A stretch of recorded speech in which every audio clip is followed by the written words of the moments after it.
मित्रों नमस्ते आदाब। मैं हूं कैलाश, एक्स सरपंच जम्मू कश्मीर। मित्रों आज 16 मई 2026 का दिन है और मैं हूं इस वक्त श्रीलंका देश के कैंडी ज़िले में और ये है वहां का गार्डन रेस्ट होटल। यहाँ कल नाइट के समय 9 बजे मैं अपनी कराटे टीम सहित पहुंचा हूं और इसी होटल में हम रुके हुए हैं।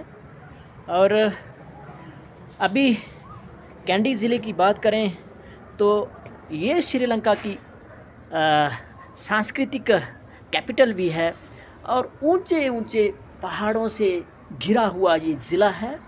और पहाड़ों के साथ साथ यहाँ पर टी गार्डन भी है, चाय के बागान भी हैं और यहाँ पर बहुत बड़ी बड़ी महात्मा बुद्ध की मूर्तियाँ हैं।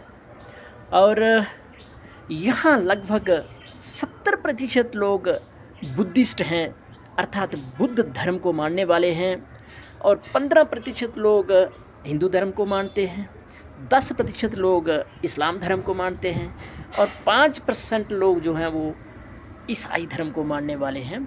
और बहुत ही खूबसूरत जगह है ये कैंडी जो है, चारों तरफ से पहाड़ों से घिरा हुआ क्षेत्र है और श्रीलंका का एक ज़िला है।